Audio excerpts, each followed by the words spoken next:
Un passage du portrait de Dorian Gray d'Oscar Wilde, la version non censurée et la traduction de Christine Janet, aux éditions Publinet.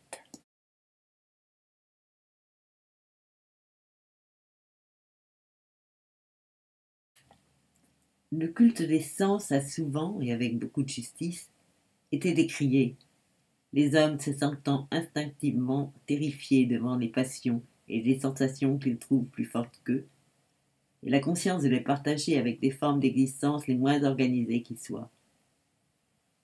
Mais il semblait à Dorian Gray que la vraie nature des sens n'avait jamais été comprise, que les hommes étaient restés sauvages et primitifs, parce que le monde avait cherché à les affamer par la soumission, ou à les anéantir par la douleur, au lieu de leur inspirer les éléments d'une nouvelle spiritualité, dont l'instinct de la beauté, tout en finesse, était la principale caractéristique.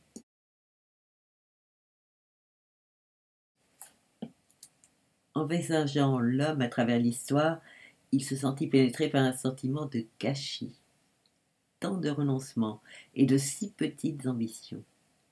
Et le tout assorti de regrets obstinés, de formes détestables d'autoflagellation et de déni de soi, dont l'origine était la peur, et dont la conséquence était une dégradation infiniment plus terrible que cette dégradation imaginaire qu'en leur ignorance ils cherchaient tous à éviter.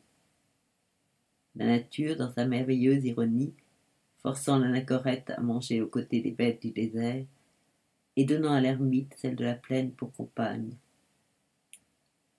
Oui, il pouvait y avoir, comme Lord Henry le prophétisait, un nouvel hédonisme qui recréerait la vie et la tirerait de ce puritanisme laid et dur, si vivace de nos jours. Il ferait appel au service de l'intellect, certainement. Pourtant ce ne serait pas pour accepter une théorie ou un système enclin à sacrifier un mode de vie basé sur l'expérience émotionnelle. Son but réel serait l'expérience elle-même, et non pas les fruits de cette expérience, qu'ils soient sucrés ou amers. De l'ascétisme qui anéantit les sens, et de la profession vulgaire qui les émousse, il ne connaîtrait rien. Mais il permettrait d'enseigner à l'homme la concentration sur les instants d'une vie qui ne dure elle-même qu'un instant. Rares sont ceux qui ne s'éveillent pas quelquefois avant l'aube, après une de ces nuits sans rêve qui nous font presque aimer la mort, ou une de ces nuits d'horreur et de joie difformes, au moment où se glissent dans les cellules du cerveau des fantômes plus terribles que la réalité, remplis d'instinct et animés d'une vie ardente, comme celle que l'on retrouve dans le grotesque de l'art gothique et dans son endurante vitalité. Cet art étant, on peut l'imaginer, celui qui s'accorde le mieux aux esprits troublés par la maladie de la rêverie. Petit à petit, des doigts blancs rampent sous les rideaux et les font frémir. Des ombres noires et fantastiques se glissent dans les recoins de la chambre et s'y tapissent. Dehors, c'est la ferveur des oiseaux parmi les feuilles, ou le bruit des ouvriers allant au travail, ou les soupirs et les sanglots du vent arrivant des collines pour envelopper doucement la maison silencieuse, comme craignant d'éveiller les dormeurs.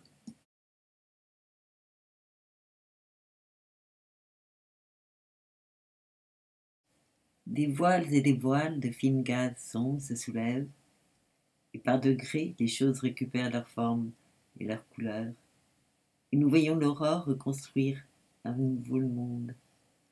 Les miroirs incolores reprennent leur vie de mime, les bougies éteintes sont là où nous les avons laissées, et à côté d'elles le livre à moitié lu que nous étudions, ou la fleur sertie que nous portions au bal, ou la lettre que nous avons eu trop peur de lire, ou celle que nous avons lue trop souvent.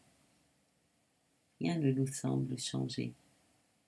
À l'écart des ombres irréelles de la nuit ressurgit la vie réelle que nous connaissons.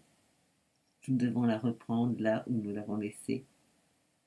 Alors un terrible sentiment s'empare de nous, celui de devoir continuer avec la même nécessité les gestes habituels, pleins d'énergie, ou celui plus sauvage peut-être, le désir que nos paupières s'ouvrent un matin sur un monde neuf, reconstruit dans l'obscurité pour nous plaire, un monde dans lequel les choses auraient de nouvelles formes et de nouvelles couleurs, qui seraient changées, qui auraient d'autres secrets, un monde dans lequel le passé aurait peu ou pas de place, ni aucune forme de rémanence, ni rien qui touche à la conscience des obligations, des repentirs, le souvenir des joies portant déjà en lui son amertume, la mémoire des plaisirs, ses douleurs.